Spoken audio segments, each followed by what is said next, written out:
We've been working with both Paul and Lisa really for some time, so going to ask them a few questions about how they know white light and their experiences.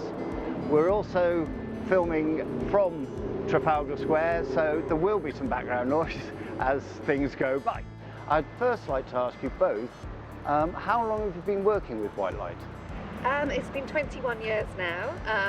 I've known you since I've been working in unique venues, and it's been a great journey and a long time now. And Paul?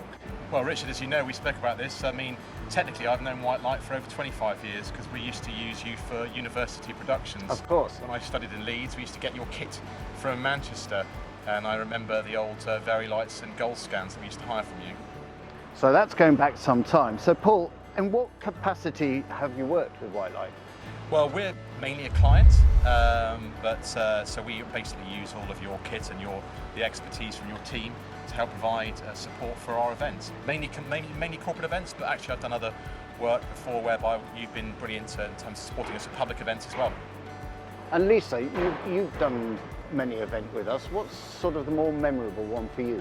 We have done lots of events with you, but the most memorable one has to be our 25th anniversary, which took place in 2018. It was at the Guildhall, and yourself and many other specialist suppliers helped us, and it was the most fantastic event. We're still asked today, when's your next one? In 3 words, Paul, how would you describe white light? I would probably say creative, confident and loyal. Lisa, there's been lots of innovation changes over the years. What marks some of the more memorable and innovations that you've seen white light work with? I think this year has really proved that new technology is extremely helpful. Back in June, at the start of the pandemic, we were lucky enough to work with you on your smart stage. Being able to have a meeting that was virtual for our members was extremely helpful, and the technology and the professionalism that you gave was fantastic. Excellent, thank you for that. And what's your favourite project, Paul, that you work with us? Well, Richard, you might remember you took me for a sneaky peek of a project you were doing at Banqueting House in London.